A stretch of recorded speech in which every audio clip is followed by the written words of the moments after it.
everybody. Thanks for coming. So we're lucky that this is the last session for the day here. I get to spend as much time as I want over here. We're here all day. So essentially, I'm here just to talk about Migratekit. I know I briefly talked about a little bit in the keynote earlier, but I'm going to go a little bit about the functionalities, how it works, and I'm also going to share a little video that one of my coworkers, Rico, did in the South Korea in the OpenInfra Summit about how he did a live migration on stage. So essentially, we know that people are out of VMware. If you're in this room, you probably know why you're moving out of VMware. Many reasons why you're getting out of VMware. So I'm not going to sit and name all the reasons why you're getting out of VMware. You have your own. But what I want to talk about is Migratekit. So Migratekit is an open source migration tool that's built on top of other open source technologies such as NVDKit, libNVDKit. And essentially, it's designed for zero downtime, or we'll say near zero downtime. The idea is that we're not migrating all the data while the VM is offline. We're doing the majority of the migrations while the VM is online, and then we're just doing a small delta migration while the VM is offline. So we're reducing the amount of data that we have to move when the VM is turned off. We've also tested it with Atmosphere, but one of the things that we always do in our OpenStack projects is making sure that they are OpenStack generic. So we've got people that use this project against their OpenStack clouds, and they're not necessarily using Atmosphere, which is their way of using OpenStack. If you just deploy OpenStack in any way, it'll just work because it just relies on OpenStack generic APIs. And the other thing is it doesn't matter what storage backend you use. So whether it's Ceph or Pure or any other method, you can use it. So essentially with Migratekit, we've got two phases when we do the migration. The first phase is essentially the one that we do with zero downtime. So the migrate cycle, what it does is, just jump to that. But essentially, the phase one is the online migrations that we do all the time, nonstop. But you can do as many times as you want. And then the second phase is the actual cutover, that is where the downtime happens and things move on. So in the migration phase, in the initial cycle, what we do is we do a full copy. So what we'll check is if there's a Cinder volume that matches the volume inside of VMware. If we find one, if we don't find one, we create a new Cinder volume, the same exact size, and then we take that and then we start copying the data from VMware into OpenStack from a snapshot that we create. And then that all happens using VDDK and pretty much the same exact technology that any and most VMware backup tools are using. And so by doing that, that's what we do on the first time if we don't detect an existing disk. If we detect an existing disk, we'll probably have what we call a change ID.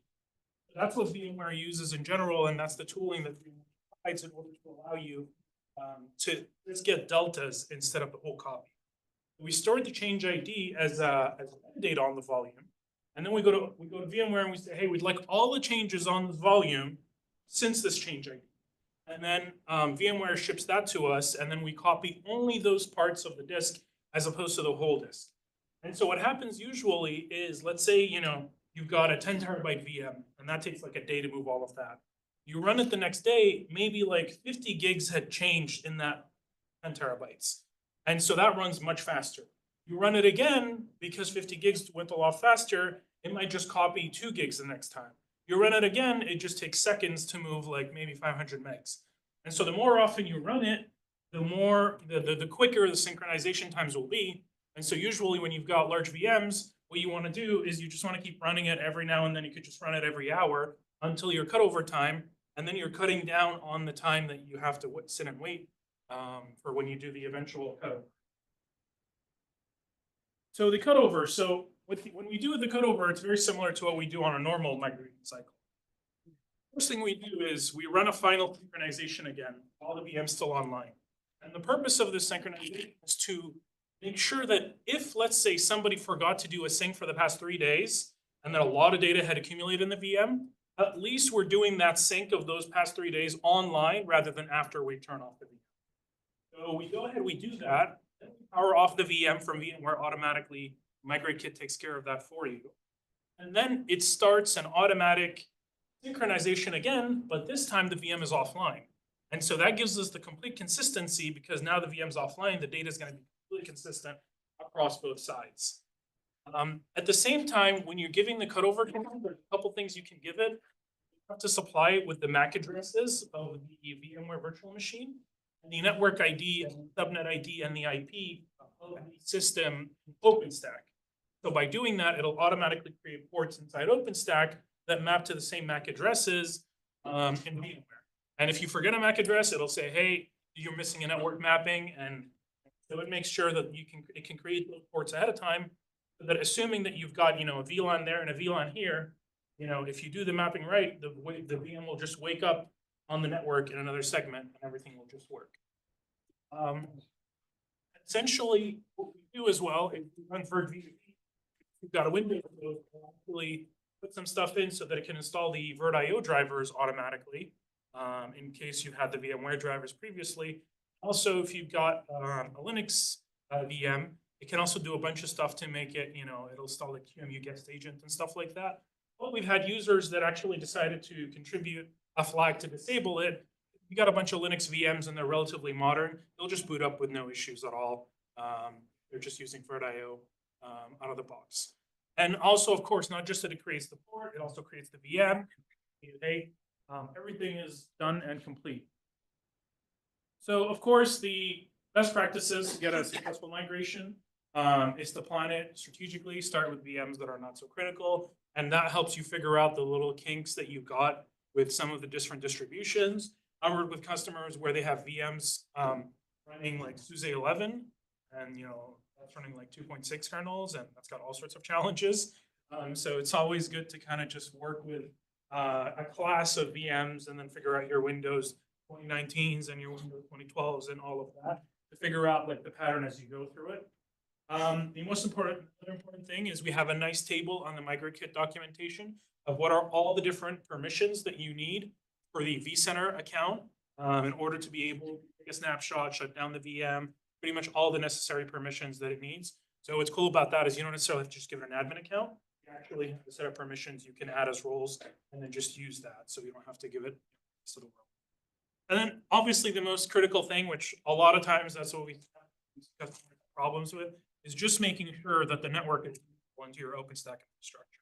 So if you've got like VLAN 20 in your VMware, just make sure that OpenStack has access to VLAN 20 there. So a lot of people go, oh, there's no network, why is it not working? Turns out just the VLAN is not exposed to the other side of the infrastructure. So you just have to make sure that is in place. So like in real world case studies, this is just fancy talk to say that, hey, it's been very helpful for a lot of our customers. It's been really useful for them. Not even just it's cool because not even just our customers. The other day, somebody had actually, was talking in a GitHub issue where they were having like a problem, and they said, "Hey, we migrated 300 VMs, but we've got like 10 VMs that are having this problem." And it's pretty cool because I don't even know who they are, but it's really nice to know that. I mean, they were able to do like 300 VMs and without even us ever, telling them or talking to them and doing anything. So that's really, really, really cool. So finally, I kind of want to just say, hey, it's an open source solution. It's available for anyone to use. You can check out the GitHub there. We've got a Docker image that is unfortunately a gig or something. But what's cool about it is everything baked in.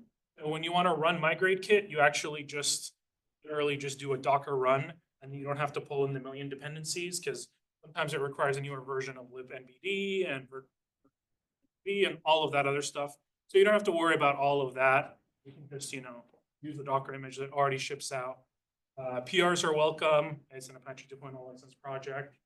And yeah, I think that's pretty much it about Migratekit now. I think I flew through this. So now I would love to show you guys a little demo that Rico did in the most recent summit. So this guy out of the way. Just in time with the clock. So here we're seeing like an ESXi environment.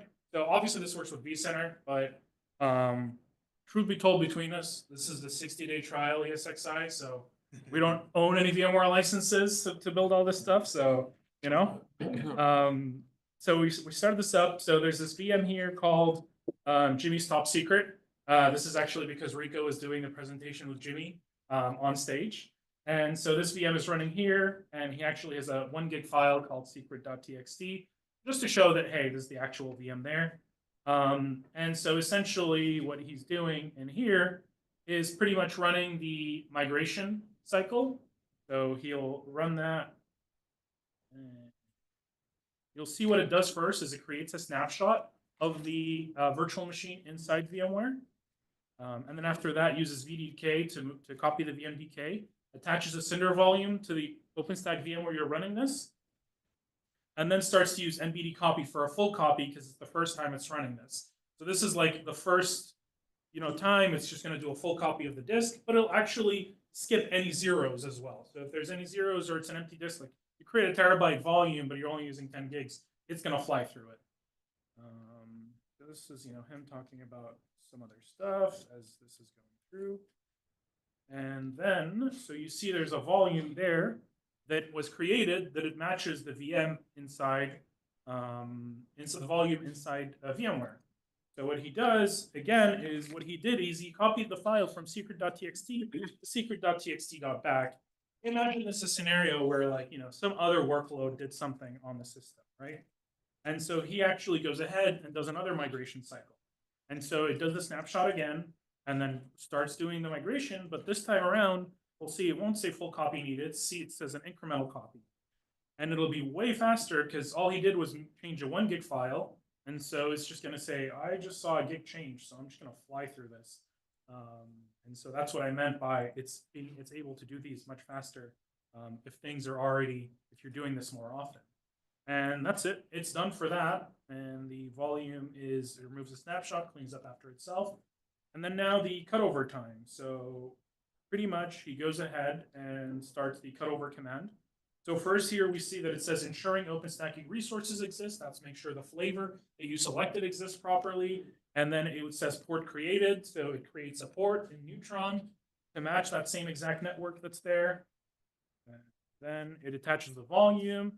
Once again, it finds the device. It starts an incremental copy again before shutting down the VM in VMware. So it went really fast because nothing happened to the VM. It's pretty idle. And then once it completes the migration cycle, it shuts down the source VM. Once the source VM is shut down, creates another snapshot and does the incremental copy again, which is this one is the post shutdown to make sure that the data is fully consistent inside of the environment. And yeah, you see that it's shut down. And then we run virt-vdv in place. And what that does is set up all the drivers and everything like that. So you see that it realized that it's in Ubuntu 2024. It actually will have the QEMU guest agent installed on it for the first boot. And that takes a couple seconds. And then once that's done, it finishes the final migration and spins up the new OpenStack VM. So you'll see here that now there's their VM called Jimmy's Top Secret, the same IP, and then that's connected. And I think we were pretty short on time, so we didn't really get to show the console and show the data move, but you can take my word for it that the data didn't. So that's pretty much it on how it works. It's definitely not this, so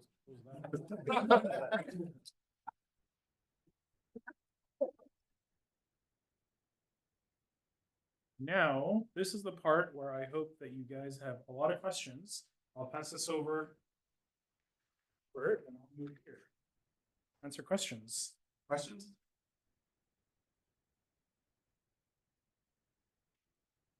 Just to be clear, you're running that outside the VM that needs to be run, right? Yeah. So essentially, where we do the migrations on something we call like a quote unquote appliance VM. So you would boot a VM in OpenStack. And that VM in OpenStack would be the one communicating to the VMware cluster.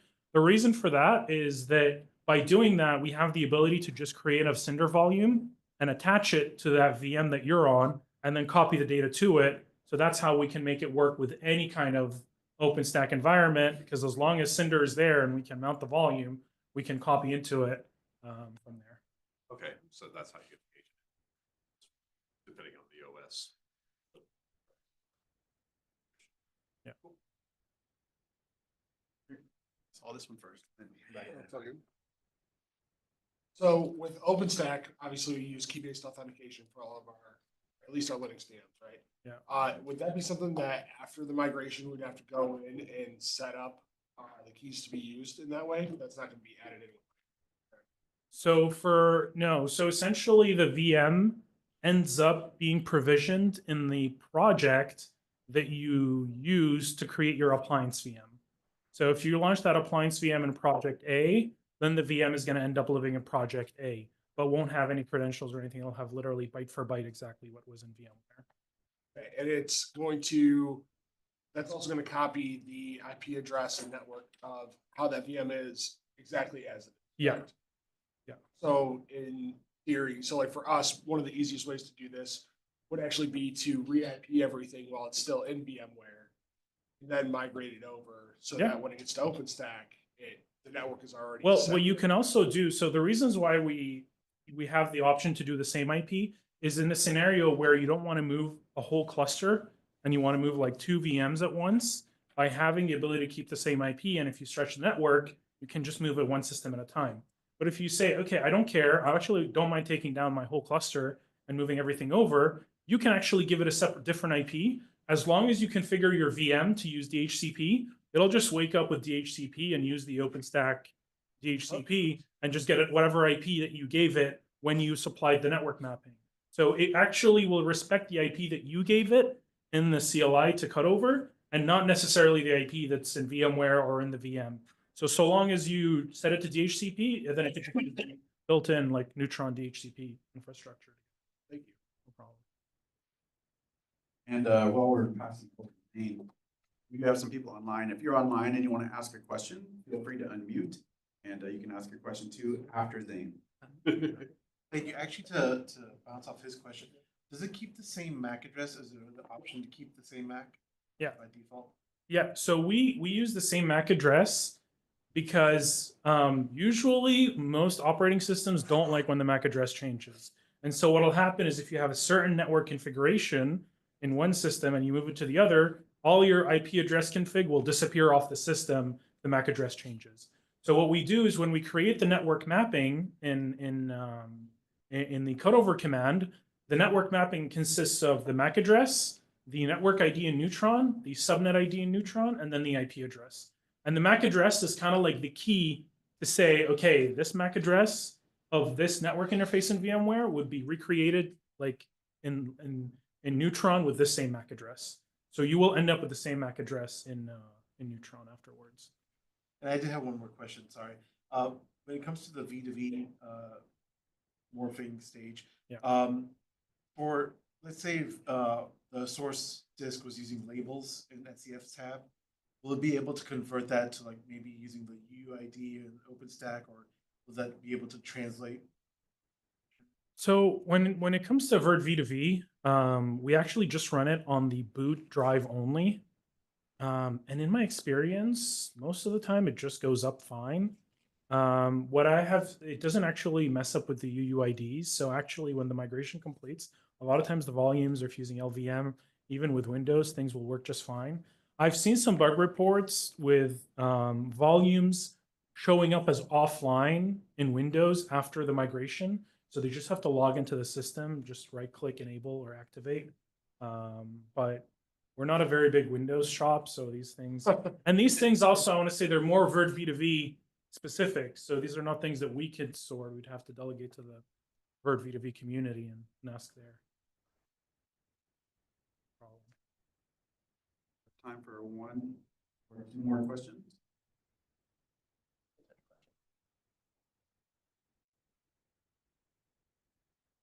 So this may be, there might be some nuances to this, but in that when it copies, it doesn't copy over blank bytes. Does that affect anything with like LVMs, running multi-disk LVMs? No, actually, what it does is essentially, if you've got multi-disk LVMs, it goes, and one of the things that it does is, in this case, we saw one volume, but if you've got like 10 volumes, it'll actually get a list of all the volumes and start copying them one by one. And then when it attaches them to the VM, it also attaches them in the same order that they were inside VMware. So in my experience, for the most part, I've seen LVMs on multi-disk that you wake up with no issues, because the order, like, it's still like dev VDA and VDB, and like that kind of mostly looks the same, without too many issues. But once again, whenever you're playing this kind of thing, when you're just like re-imaging stuff out to another system, you know, there's gonna be like some stuff that you might have to play with every now and then.